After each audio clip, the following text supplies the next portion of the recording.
Halo, assalamualaikum anak-anak. Apa kabar? Semoga kalian semua selalu sehat ya. Hari ini kita sudah memasuki di pembelajaran 5, subtema 3 tentang energi alternatif di halaman 123 di buku tema 2. Nah, sebelum belajar Ibu mau tanya sama kalian, apakah kalian semua sudah sarapan pagi ini? Pasti sudah ya. Kenapa kalian selalu bersemangat ketika pagi sebelum belajar, sebelum berangkat sekolah? Kenapa kalian bersemangat? Betul, karena kalian itu sarapan sebelum berangkat sekolah atau sebelum mulai pelajaran. Kenapa kita harus sarapan setiap pagi? Ayo, ada yang tahu tidak?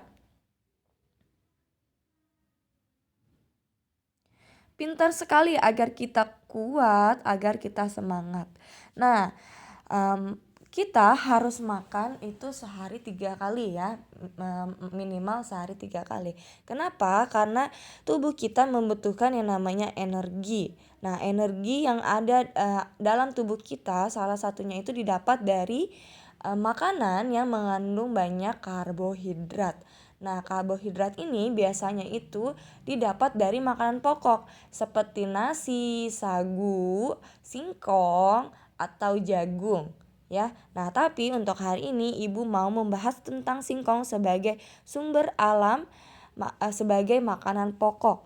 Nah, yuk kita cari lebih lanjut tentang singkong. Nah, kalian amati makanan yang terbuat dari singkong berikut ini. Ada yang namanya apa nih? Keripik singkong. Ada juga yang namanya kelanting. Ada juga yang namanya combro. Ada juga yang namanya getuk dan tape uli atau combro juga ya nak ya. Nah, di sini adalah makanan yang terbuat dari bahan pokok yaitu singkong. Nah, singkong ini sangat banyak mengandung karbohidrat. Cara masaknya pun juga bermacam-macam. Ada yang cara masaknya digoreng, ada yang cara masaknya dikukus, ada yang juga cara masaknya itu direbus atau difermentasi seperti tape singkong. Nah, Ibu mau tanya nih sama kalian, apakah kamu mengetahui berbagai jenis makanan lain yang terbuat dari singkong di lingkungan tempat tinggalmu? Kalau dulu ketika Ibu tinggal di Bogor, lingkungan tempat tinggal Ibu itu sangat banyak sekali orang-orangnya itu membuat tape singkong untuk dijual di pinggir jalan. Nah, tape singkong itu menjadi salah satu sumber pencarian masyarakat yang berada di Bogor. Nah, selain itu di sana juga di Bogor itu singkong menjadi salah satu sumber pendapatan bagi masyarakatnya, yaitu dengan dibuat menjadi tape singkong dan dijual. Nah, di sini Ibu mau kalian diskusikan bersama orang tua kalian, bersama kakak kalian. Apakah di tempat tinggal kalian itu ada makanan yang terbuat dari singkong? Lalu kalian tulis di sini makanannya apa dan bagaimana cara membuatnya, ya. Nah, selanjutnya kita baca pada teks di bawah ini nih. Teks tentang singkong.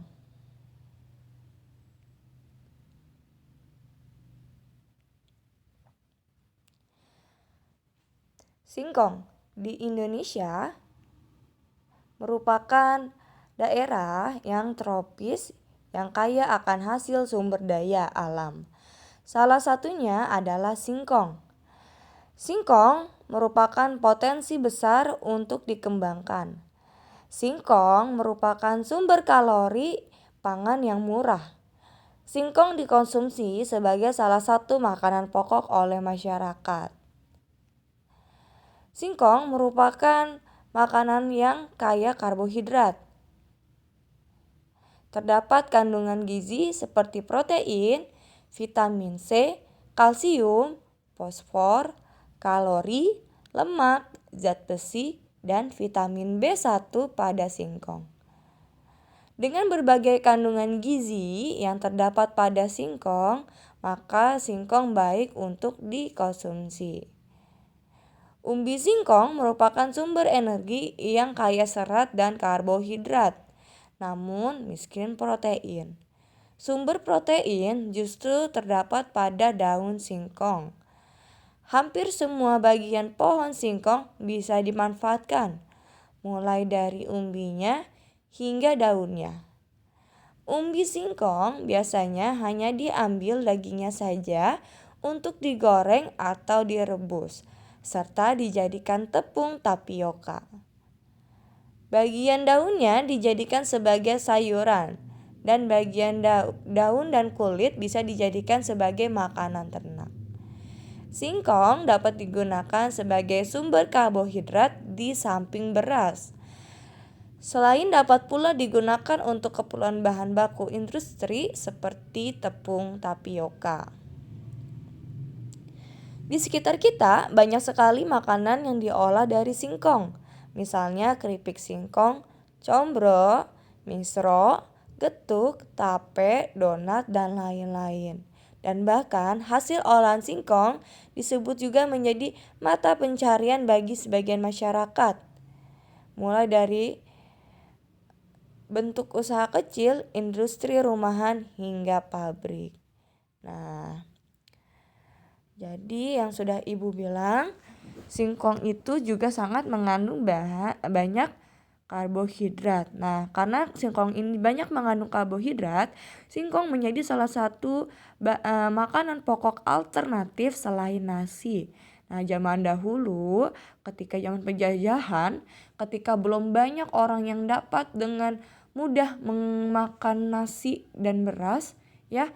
Nah, orang-orang dulu itu memanfaatkan singkong sebagai salah satu sumber makanan pokok, ya, sebagai pengganti nasi, ya. Nah, selain itu, singkong juga bisa menjadi salah satu sumber pendapatan bagi masyarakat, ya. Seperti dijadikan tape yang sudah Ibu ceritakan dan dijual di pinggir jalan. Bisa juga dijadikan keperluan bahan industri seperti tepung tapioka, dibuat seperti tepung tapioka. Nah, singkong ini juga sangat berguna ya Nak ya. Dari daun, batang, hingga umbinya itu bisa dimanfaatkan. Kalau daunnya itu biasanya bisa disayur. Kalau umbinya, singkongnya itu bisa digoreng, direbus, atau dikukus. Nah, untuk makanan ternak biasanya itu daunnya atau kulit dari batangnya, ya, atau kulit dari umbi bisa dijadikan bahan makanan ternak seperti kambing atau sapi. Nah, sudah seperti yang sudah Ibu jelaskan, singkong juga dapat diolah menjadi berbagai jenis makanan seperti combro, misro, getuk, tape, donat, dan lain-lain. Nah, di sini di halaman 125 Ibu mau kalian menjawab pertanyaan berdasarkan teks yang ada di atas ini. Nah, kalian jawab nomor 1 hingga nomor 5 di kotak yang berada pada buku tema kalian seperti ini. Kalian jawab nomor 1 hingga nomor 5. Sebelumnya kalian boleh baca ulang teks tentang singkong ini, lalu kalian kerjakan halaman 125. Nah, selanjutnya, tahukah kamu bahwa singkong juga dapat dijadikan sebagai energi alternatif? Selain dijadikan sebagai makanan, singkong dapat dijadikan sebagai bahan bakar alternatif yang dikenal dengan sebutan bioetanol. Bensin yang dicampur dengan bioetanol kualitasnya lebih baik. Cukup tambahkan 10% dari total volume bensin.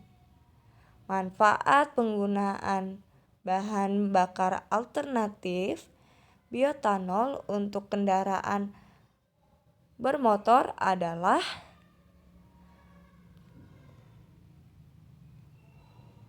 pembakaran lebih sempurna, gas buangan menjadi lebih bersih,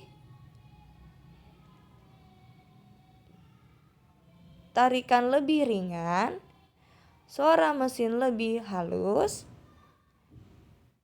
hemat bahan bakar hingga 20%,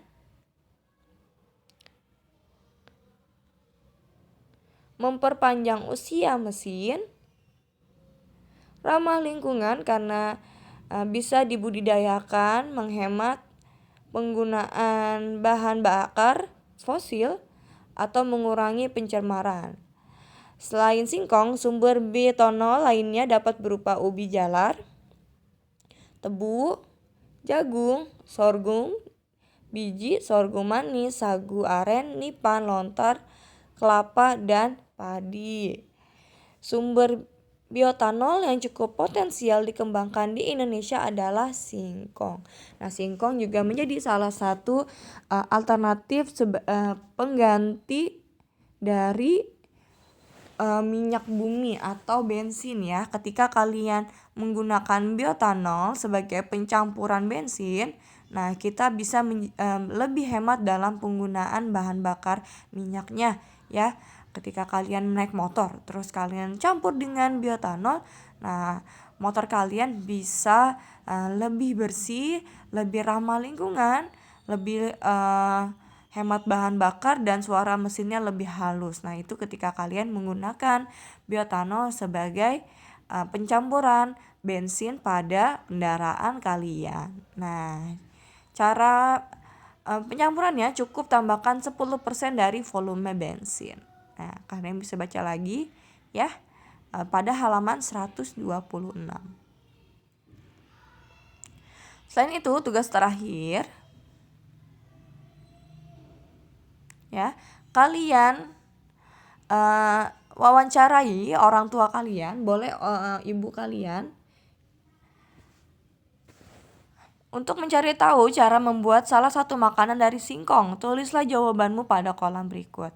Kalian wawancarai ibu kalian di rumah, biasanya singkong itu dijadikan apa sih Bu? Atau daun singkongnya itu biasanya dibuat seperti apa sih Bu? Kalian boleh tanya kepada orang tua kalian, boleh kepada ibu, mama, bunda, atau ayah kalian mungkin yang suka memasak.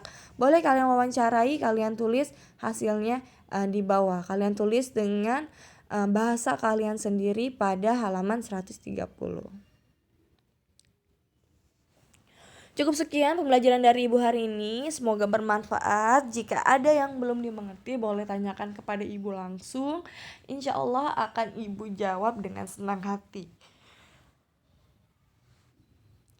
Terima kasih. Sampai berjumpa di video selanjutnya. Wassalamualaikum warahmatullahi wabarakatuh. Dadah.